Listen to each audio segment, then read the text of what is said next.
ঠাকুরপো, টেলিফোনটা ধরো না।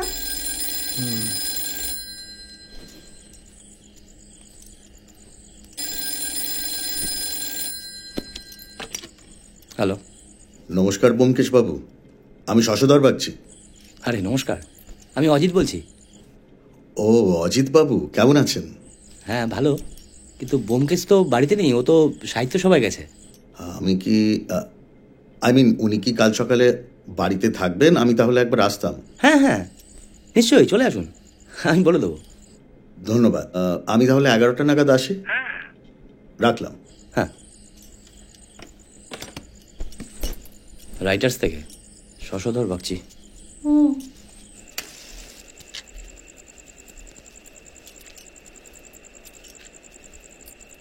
কি গো ঠাকুরপো, সাহিত্য সবাই তো তোমার থাকার কথা।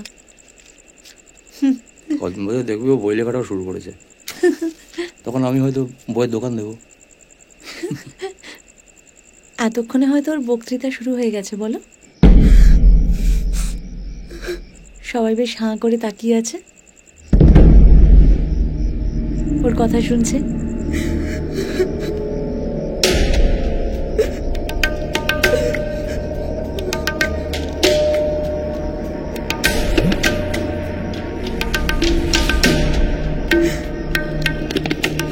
একটা বাচ্চা আমি, তার গায়ে যারা নোংরা হাত তোলে তাদেরকে আমি মানুষ বলে মনে করি না। ভেবে নিন, এরপর বলতে পারবেন না যে আমি আগে থেকে সাবধান করি।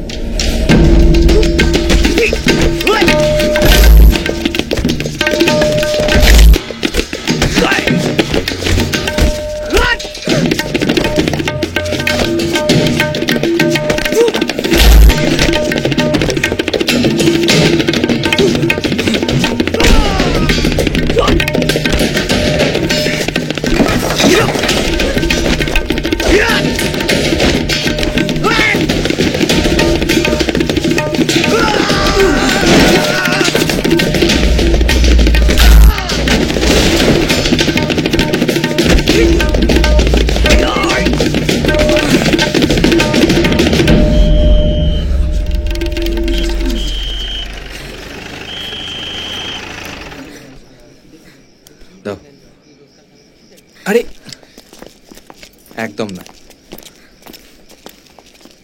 এর নাম বিনতি, ওর মা। যাও মায়ের কাছে যাও। এ কি কি কি করছেন কি? আপনাকে অনেক ধন্যবাদ। যান, মেয়ের খেয়াল রাখুন। আয় মা। গোপেনবাবু, 3 নম্বর আর 6 নম্বর এই দুটো বাড়িতে একটু ঠিক করে তল্লাশি করুন, তাহলে বাকি মেয়েদের খোঁজ খবরও পেয়ে যাবেন। ঠিক আছে, আমি দেখে নিচ্ছি। আপনার জন্য একটা গাড়ির ব্যবস্থা করে দিই। তার আগে একটু পরিষ্কার জামা কাপড় লাগবে।